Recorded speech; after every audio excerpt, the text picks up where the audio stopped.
আরেকটা হাদিসের বর্ণনা এসেছে, নবীজি সাল্লাল্লাহু আলাইহি সাল্লাম মৃত্যু পরবর্তী জীবনে কবরের জগতে মানুষ যদি বিপদগ্রস্ত হয়ে যায়, মানুষ যদি কি হয়ে যায়, বিপদগ্রস্ত হয়ে যায়, যদি সে জান্নাতে যেতে না পারে, তখন তার অবস্থাটা কি হয়, তার অবস্থার বিবরণ দিতে গিয়ে নবীজি যে কথাগুলো বলেছেন, এই কথাটা এসেছে নবীজির চাচাতো ভাই আব্দুল্লাহ ইবনে আব্বাস রাদিয়াল্লাহু তাআলা আনহুমা থেকে হাদিসের বর্ণনা এসেছে।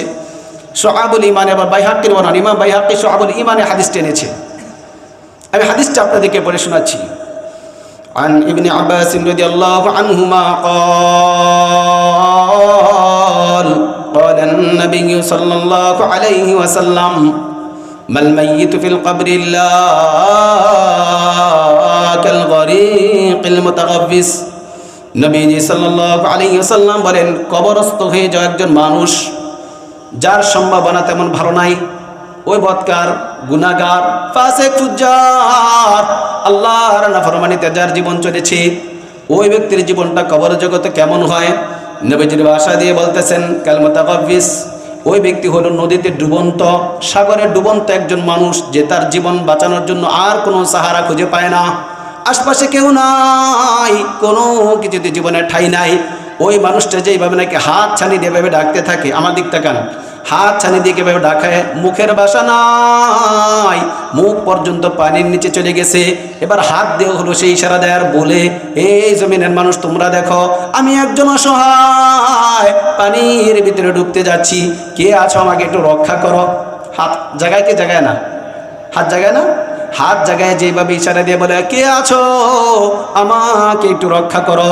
নবীজি সাল্লাল্লাহু আলাইহি ওয়াসাল্লাম বলেন, কোনো মানুষ যদি এই অবস্থায়, গুনাহগার অবস্থায়, ফাসিক ফুজ্জারির অবস্থায় জমিন ছেড়ে কবরে চলে যায়, তার অবস্থাটা ওই সাগরে ডুবন্ত মানুষের মতো হয়।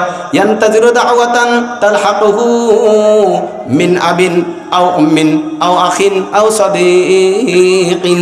চার শ্রেণীর মানুষের কথা নবীজি বলেছেন।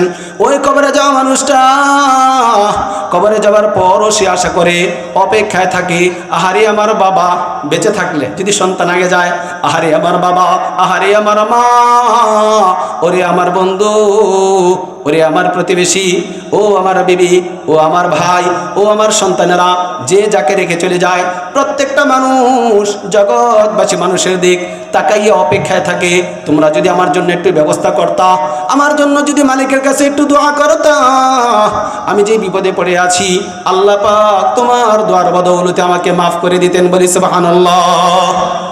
এরপর আল্লাহ পাকের হাবিব মুহাম্মদ আরবি সাল্লাল্লাহু আলাইহি ওয়াসাল্লাম বলেন, ফাইদা লাহিকাতহু, যদি মাঝে মধ্যে কখনো কোনো সন্তান চলে যাওয়া মানুষের কোনো আপনজন তার জন্য দোয়া করে, ও আমার মা বোনেরা যারা বাসা বাড়িতে আছেন, একটু কান পেতে কথাগুলো শুনুন। নবীজি সাল্লাল্লাহু আলাইহি ওয়াসাল্লাম বলতেছেন, দুনিয়ার আমরা যারা নাফরমান, মালিকের ফরমান মানি না, পাঁচ ওয়াক্ত নামাজের আযান হয়, মসজিদে যাইয়া নামাজ পড়তে পারি না, আল্লাহর কুদরতি কদমে সিজদা দিতে পারি না, ওই বান্দাগুলোর জন্য আল্লাহ পাক কত বেশি মহব্বত করেন, মায়া করেন, দয়া করেন।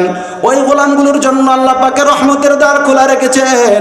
ওই মানুষগুলো চলে যাবার পর তার সন্তান, তার ভাই, তার আপনজন, স্বামীর জন্য বিবি, বিবির জন্য স্বামী, সন্তানের জন্য মা, মায়ের জন্য সন্তান, সন্তানের জন্য বাবা, বাবার জন্য সন্তান, ভাইয়ের জন্য ভাই, বন্ধুর জন্য বন্ধু, প্রতিবেশীর জন্য প্রতিবেশী, যে কেউ যে কারোর জন্য দোয়া করবে, ওই দোয়ার বিনিময়টা আল্লাহ পাক তাদের কাছে কেমন করে পাঠিয়ে দেয়। যখন তার কাছে কেউ একটু দোয়া করে, আল্লাহ পাকের কাছে হাত উঠায় বলে, আল্লাহ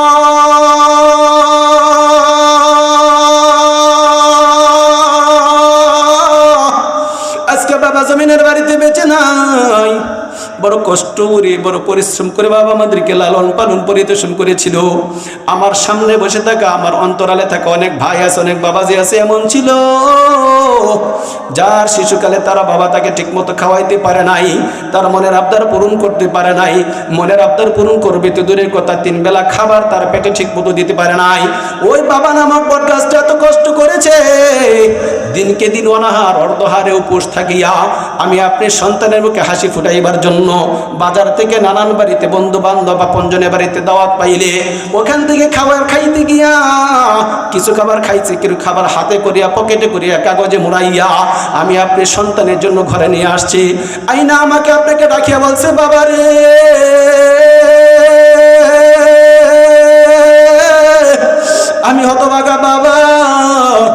বাজার থেকে সুন্দর সুন্দর খাবার তোর জন্য আমি আনতে পারি নাই। ওরে বাবা, সপ্তাহ পার হয়ে যায়, তোকে ভালো কিছু খাওয়াইতে পারি না। ও আমার কলিজার টুকরা সন্তান, তোর মুখে আমি হাসি ফুটাইতে পারি না। আজকে অমুকের বাড়িতে গেলাম, কিছু খাবার পাইলাম, খাবার আমার মুখে যায় না। আমি বাবা যখন খাবারটা আমার মুখের কাছে নিলাম, তুই ছোট্ট মাসুম বাচ্চার কথা আমার মনে পড়ে গেছে। বাবা, আমি তোর জন্য খাবার নিয়ে আসছি। নবীজি সাল্লাল্লাহু আলাইহি ওয়াসাল্লাম বলেন, কোন সন্তান যদি বাবা মার ওই স্মৃতিচারণ করিয়া এক ফোঁটা চোখের পানি ফেলাইয়া তাহাজ্জুদ নামাজ পড়া লাগবে না ভাই। 7 কোরআন খতম করতে হবে না, 10 বার 14 বার কোনো সূরা পড়তে হবে না। আপনার মনের আবেগ অনুভূতি থাইকা আল্লাহকে যদি গফুর রহমান বলিয়া ডাকেন আর বলেন আল্লাহ, সন্তান হইয়া যদি বাবার কবরের পাশে দাঁড়াইয়া বলেন, মালিক আমার বাবা বড় কষ্ট করে আমাদের লালন পালন করেছে, আজকে জমিনে বেঁচে নাই, আজকে আমি বড় টাকাওয়ালা পয়সাওয়ালা, আমার যা খুশি তা খাইতে পারি করতে পারি। আপনার এত অনেক সম্পদ থেকে যদি বাবা আমার জন্য 10টা টাকা খরচ করেন আর মালিকের কাছে আরজি করেন, হাত উঠাইয়া বলেন আল্লাহ। আল্লাহ পাকের হাবিব কি বলে শোনেন, ফাইদা দাহাকাতহু, যখন সন্তান বাবা মার জন্য দোয়া করে, বাবা মা আপনজনের জন্য দোয়া করে, প্রতিবেশীর জন্য দোয়া করে, যখন সে পায় কানাত হাব্বা ইলাইহি মিম্মা ফি মা কানাত ফি, জমিনে এবং জমিনের ভিতরে যা আছে সব চাইতে বেশি খুশি হয় তখন ওই কবরবাসী বিপদগ্রস্ত মানুষটা বলে সুবহানাল্লাহ। আর কেমন করে আল্লাহ পাঠান, কতটুক পাঠান দেখেন, ওয়া ইন্নাল্লাহ আযজা ওয়া জাল্লা লা ইউদখিলু আলা আহলিল কুবুর মিন দুআ আহলিল আরদ, জমিনবাসী মানুষেরা যে যার সাধ্য সামর্থ্যের ভিত্তিতে যতটুকু দোয়ার ইন্তজাম করে বাবা মার জন্য, আপনজনের জন্য, কবরবাসীর জন্য যে যতটুকু চেষ্টা করে, নবীজি সাল্লাল্লাহু আলাইহি ওয়াসাল্লাম বলেন নাই লক্ষ টাকা দান করবি, কোটি টাকা দান করবি, প্রতি মাসে প্রতিদিন হাজার হাজার টাকা খরচ করবে, এরকম বলেন নাই। নবীজি বলেছেন যতটুকু সাধ্য সামর্থ্যের ভিত্তিতে খরচ করো, দান করো, দোয়া করো, ওই দোয়াটা, দানটা, সদকাটা আল্লাহ পাক তোমার বাবা মা আপনজন চলে যাওয়া মানুষগুলোর কাছে কেমন করে পৌঁছায়। আমসাল আল জিবাল, আমার রাহমাতাল লিল আলামিন, সাইয়্যিদুল মুরসালিন, খাতামুন নবিয়্যিন, মুহাম্মাদুর রাসূলুল্লাহ সাল্লাল্লাহু আলাইহি ওয়াসাল্লাম বলেন, উম্মত রে আমার, তুমি যখন তোমার বাবার জন্য, মায়ের জন্য, সন্তানের জন্য, প্রতিবেশীর জন্য হাত উঠাইয়া মালিকের কাছে দোয়া করো, আল্লাহ তুমি যতটুকুই দোয়া করো তোমার হাদিয়াটা আল্লাহ পাক পাহাড় সম করিয়া তার কাছে পৌঁছে দেয়, বলি সুবহানাল্লাহ। কি সম করিয়া, কি সম করিয়া? এরপর নবীজি বলেন, ওয়া ইন্না হাদিয়াতাল আহইয়া ইলাল আমওয়াত আল ইস্তিগফারু লাহুম, জমিনবাসী জিন্দাবাসী মানুষের তরফ থেকে কবরবাসীদের জন্য হাদিয়া হলো তাদের জন্য বেশি বেশি দোয়া ইস্তিগফার করা, বলি সুবহানাল্লাহ। এই হাদিসের নিরিখে একটা সুন্দর ঘটনা, আমাদের ভারত উপমহাদেশের নামি দামি সর্বোচ্চ জেহেন যুক্ত একজন মানুষ, খুব জাহির একজন মানুষ, আনোয়ার শাহ কাশ্মীরি রহমাতুল্লাহ আলাইহি, যিনি একটা শব্দ একবার শুনলে 40 বছর মনে থাকতো। বলেন কয় বছর? যিনি একটা শব্দ একবার শুনলে 40 বছর মনে থাকতো। তার বাবা তার জন্মের আগে, বাবার বিয়ে নাই তো সন্তান হবে কোত্থেকে? বিয়ে ছাড়া সন্তান আছে? তার বাবা যিনি ছিলেন তিনি তৎকালীন সময়ে তার এলাকার কাশ্মীর এলাকার তিনি জবরদস্ত একজন ওলি ছিলেন, বুজুর্গ আলেম ছিলেন, খানকার পীর ছিলেন, বড় ভক্ত মুরিদ তার ছিল। তিনি বহু ভক্ত মুরিদ নিয়ে চলমান আল্লাহ বিল্লাহ করেন, জিকির আজকার, তাসবিহ, তাহলিল, তাফসীর করেন, চলতেছেন, জীবন মাশাআল্লাহ ভালো যায়। বিবাহের বয়স পার হয়ে গেছে, বিবাহ করে নাই। এই হাদিসটা পড়বার পরে হাদিস পড়ে আর হাদিস ফজিলতের হাদিস শুনিয়া কোরআনে কারীমের আয়াত পড়িয়া দেখলো, সারা কোরআনের শুরু থেকে শেষ পর্যন্ত, হাদিসের ভান্ডারের শুরু থেকে শেষ পর্যন্ত এইভাবে সন্তানের জন্য বাবা মার দোয়া, বাবা মার জন্য সন্তানের দোয়া যতটা স্পেশাল, পাওয়ারফুল, শক্তিশালী, এরকম শক্তিশালী রেফারেন্স আর কোনো মানুষের বেলা দেয়া নাই, বলে সুবহানাল্লাহ। আনোয়ার শাহ কাশ্মীরি রহমাতুল্লাহ আলাইহির বাবা তিনি বিবাহ করেন নাই, বয়স প্রায় 40 ঊর্ধ্ব হয়ে গেছে, বিবাহ করবেন না বলে চিন্তা করেছেন, আল্লাহ বিল্লাহ করে জীবনটা কাটিয়ে দিবেন। একদিন রাস্তায় চলার পথে হঠাৎ এক কবরস্থান পাশ দিয়ে যাইতেছিলেন, ছোট্ট একটা বাচ্চা মার্কাজুল কোরআনের মতো মাদ্রাসায় যে ছোট্ট ছোট্ট শিশু বাচ্চারা পড়ালেখা করে, এদের মতো ছোট্ট একটা মক্তবের বাচ্চা বাবা নাই, মা কোনো রকম বাচ্চাটাকে মাদ্রাসা নিয়ে যা। ওস্তাদের মুখে শুনেছি সন্তান যদি বাবার কবরের পাশে দাঁড়ায়, এক বিন্দু চোখের পানি ফালায়, আল্লাহ পাক সন্তানের চোখের পানিময়ে বাবা মাকে জান্নাতবাসী করে দিবেন, বলে সুবহানাল্লাহ। ওই সন্তানটা তার বাবার আদরের কথা বলতে পারেন নাই, মার কাছে গিয়ে বারবার বলে মা গো, প্রতিদিন সকালবেলা মাদ্রাসা থেকে আসার পর বাবার দেখা পাইতাম, বাবা আমাকে আদর করতো, নানান রকমের সুন্দর সুন্দর খেলা মজা আমারে দিত। আজকে আমার বাবা নাই, চলো না একটু বাবাকে আমি দেখতে যাই, বলি সুবহানাল্লাহ। বাবারে দেখতে পাইবেনি। মা তার সন্তানটাকে কবরের পাশে নিয়ে বলে বাবারে, ওই যে দেখো কবরটা, ওইটা তোর বাবার কবর। আমি মা একটু দূরে দাঁড়াই, তুই তোর বাবার কবরের পাশে গিয়ে এক ফোঁটা পানি ফেলাই একটু দোয়া কর। আনোয়ার শাহ কাশ্মীর রহমতুল্লাহ আলাইহির বাবা খানকার পীর, বড় হাজার হাজার ভক্ত মুরিদের পীর, উনি এই দৃশ্য যখন দেখলেন বাচ্চাটার কাছে গিয়ে জিজ্ঞেস করলেন বাবারে কে তোমার হারিয়েছ? ওই সন্তান বলল হুজুর আমার বাবা আজকে গত কয়েকদিন হয়ে চলে গেছে, বারবার বাবার কথা মনে পড়ে, বাবাকে কাছে পাই না, বাবার জন্য একটু দোয়া করতে আসলাম। এই সিনারি দেখবার পর আনোয়ার শাহ কাশ্মীরের বাবা তখন বিয়ে করে নাই, 40 ঊর্ধ্ব বয়স। বিয়ে না করিয়া হঠাৎ মনে পড়লো ওই হাদিসের কথা, এখন যেটা শোনাইলাম এই হাদিসের কথা বারবার বারবার মনে পড়তেছে। আহারে সময় তো পার করে দিচ্ছি, বিবাহ করলাম না, সন্তান আমার হলো না, আমি কবরে যাবার পর আমার কোন ভক্ত মুরিদ আছে যে আমার জন্য দোয়া করবে? আর সে যদি দোয়া করেই তার দোয়ার বিনিময়ে আল্লাহ আমাকে কতটুক দিবে? সন্তানেরটা তো গ্যারান্টেড। আল্লাহ তো দোয়া শিখিয়েছেন সন্তানকে, রব্বির হামহুমা কামা রব্বায়ানি সগীরা। ওই সিনারি দেখবার পর খানকায় গিয়া এবার ভক্ত মুরিদ যারা খুব কাছের বড় মহাব্বতের, যারা বড় বেশি ভক্তি করে, এদেরকে ডাকলেন, খাস মুরিদদেরকে কাছে ডাকলেন, আর সাধারণ মুরিদদেরকে ছুটি দিলেন। ডাকিয়া বলে বাবা একটা বিষয় তোমাদের সাথে আমি শেয়ার করতে চাই, তোমাদের কাছে জানাইতে চাই, আমি তো বিবাহ করি নাই, আজকে একটা সিনারি আমার চোখে পড়েছে, বারবার ঘুমের ঘরে আমার কল্পনা আসে, আমার তো কোনো পরিবারের জমিনে থাকবে না, আমার মন চাই আমি এখন বিবাহ করব,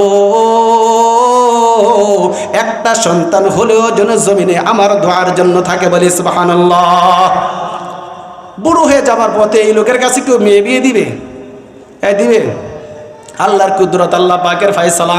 একজন মুরিদ দাঁড়ায় গেলেন, যায় নাই, সামনে দাঁড়ায় নাই, সবাই চলে গেছে, হুজুর আমরা বাড়ি যাই, দেখি কি করা যায়। এই বয়সে বিবাহ করবেন, সবাই বাড়িতে গিয়ে পরামর্শ করে, বিবির সাথে জিজ্ঞেস করে কিরে বিবি আমাদের হুজুর বলতেছেন বিবাহ করবেন, এখন এই বয়সে কার মেয়ে কে দিবে? কেউ সম্মতি দেয় না। এর মধ্যে একজন ভক্ত রাজি হয়েছে, তার একটা মেয়ে, একমাত্র মেয়ে, বড় পর্দানিসীন, বড় বুজুর্গ, বড় তাকওয়ালা মেয়ে। মেয়েটা কথা শুই না নিজের থেকে প্রস্তাব রাজি হয়ে গেছে। এটা আল্লাহ পাকের ফায়সালা। আল্লাহ পাক একটা কুদরতি নজর রাখবেন, নজিরা রাখবেন, একটা দৃষ্টান্ত রাখবেন। মেয়েটা তার বাবাকে বলল আব্বু গো, কারোর সাথে বলা কওয়া লাগবে না, কাউকে জানাইও না, তোমার হুজুর যেইভাবে তোমাকে তোমার পীর সাহেব তোমার ঘরে নেইয়া গোপনে তোমাদের কাছে প্রস্তাব রাখছে, তুমিও গোপনে গিয়ে বলো আমি হুজুরের প্রস্তাবে রাজি আছি, বলি সুবহানাল্লাহ। রাজি হয়ে গেলেন, বিবাহ করলেন, আল্লাহ একটা সন্তান দিলেন, যার নাম আনোয়ার শাহ কাশ্মীরি, বলি সুবহানাল্লাহ। যেমন বাবা তেমন মা। একটা প্রবাদ আছে, গাছে গোটা, আমার সাথে বলেন, গাছে গোটা, বাপে বেটা, মায়ে জি, বলেন গায়ে ঘি। গায়ের দুধ যদি ভালো হয় ঘি, বলেন দুধ যদি ফার্স্ট ক্লাস, ঘি কি হয়? মা যদি ভালো হয় মেয়েটা সাধারণত ভালো হয়, বাপ যদি ভালো হয় ছেলেটা সাধারণত ভালো হয়। ওই প্রবাদের কথা, যেমন বাবা সাধক পুরুষ তেমন মা একজন সাধক নারী। আল্লাহ পাক দুই সাধক এবং সাধক নারীর ঔরসে এমন সন্তান দিলেন, যে সন্তান বড় হবার পর মাদ্রাসায় গেলেন, ওস্তাদরা পড়ায়, একবার পড়া দিবার পর বলে হুজুর এই পৃষ্ঠা শেষ। পৃষ্ঠা কি? এটা তো মুখস্থ হয়ে গেছে। কয় একবার? হ্যাঁ একবার, শুধু পড়া না, আমি একবার শুনলেই হয়। কয়বার? একবার শুনলে 40 বছর আর ভুলে না। তিনি বাজারে গেলে কানের ভিতরের তুলা দিয়ে বাজারে হাঁটতেন। কেন? যত শব্দ আছে সব ঢুকে, আর বাড়িতে আসলে কথার জঞ্জরানি মাথার ভিতরে বাঁচতে থাকে, আর ভালো লাগে না। এই জন্য তিনি পণ করেছেন, না, যা ঢুকাবো জেহানের ভিতরে, যা শুনবো ভালো কথা, বাইরে কোনো অতিরিক্ত কথা, নিরর্থক কোনো কথা আমি শুনবো না। এই সন্তান, এই যে একটা হাদিসের প্রেক্ষিতে আল্লাহ তার এক বান্দাকে দিয়ে নজিরা দেখালেন যে দেখো, একটা সন্তান শুধুমাত্র জমিনের বাড়িতে রেখে গেছে, যেন সে কি করে? দোয়া করে। কিসের জন্য? আমরা যারা আজকে বাবা মা হয়েছে, আমার আলোচনা শেষ, আমি আপনাদের কাছে আরজি রাখি, আমরা যারা আজকে বাবা মা হয়েছে, আরে সন্তান আমাকে খাওয়াবে না, পড়াবে না, আমার রিজিকে যা আছে আমি পাবো, কিন্তু আল্লাহর কাছে এখন থেকে নিয়ত করি, আল্লাহ আমার এই সন্তানটা যেন ভালো হয়, তাকে চেষ্টা করি তাকে কমপক্ষে নামাজ পড়ার উপযোগী কালিমাতগুলো শিখিয়ে দেওয়া যায়, নামাজের দোয়াগুলো শিখিয়ে দেওয়া যায়, নামাজের শিক্ষাটা দিয়ে যায়। আমি মারা গেলে যেন আমার সন্তান আমাকে জানাজা দিতে পারে। এই সন্তান দাঁড়িয়ে যদি জানাজা দেওয়ার চোখ দ্বারা পানি পড়ে, সন্তান আল্লাহর কাছে বলতে হবে না, বলার আগেই নবীজি বলেন, তোর চোখের পানি জমিনে পড়ার আগে আল্লাহ তোর বাবাকে তোর মাকে মাফ করে জান্নাতবাসী করে দিবেন, বলি সুবহানাল্লাহ। আমরা এই নেককার সন্তান রেখে যাব তো? নেককার সন্তান রেখে যাওয়ার কারখানা হলো মাদ্রাসা। আমি বলছি প্রত্যেকটা বাবা মা সন্তানকে ব্যারিস্টার বানাবেন, বানান, উকিল বানাবেন, বানান, জজ বানাবেন, বানান, ডক্টর বানাবেন, বানান, ইঞ্জিনিয়ার বানাবেন, বানান, যা খুশি বানান, কিন্তু তার জীবনের শুরুতে কোরআনের শিক্ষাটা দিয়ে শুরু করেন। জীবনের শুরুতে কি শিক্ষা দিবেন? কোরআনের শিক্ষা দিয়ে শুরু করেন। এটা জরুরি নয় প্রত্যেকটা সন্তান হাফেজ হতে হবে, জরুরি নয় প্রত্যেকটা সন্তান আলেম হতে হবে, জরুরি নয় প্রত্যেকটা সন্তান মুফাসসির হতে হবে, জরুরি নয় প্রত্যেকটা সন্তান মুহাদ্দিস হতে হবে, কিন্তু এটা জরুরি প্রত্যেকটা সন্তানকে আল্লাহর গোলামি করার জন্য যতটুকু ইলম হাসিল করা দরকার, এটা জরুরি বাবা মাকে শিক্ষা দিতে হবে। পারবো তো ইনশাআল্লাহ? আল্লাহ যেন আমাদের সবাইকে তৌফিক নসিব করে। আমিন। আলহামদুলিল্লাহি রাব্বিল আলামিন। আসসালামু আলাইকুম ওয়া রাহমাতুল্লাহি ওয়া বারাকাতুহু।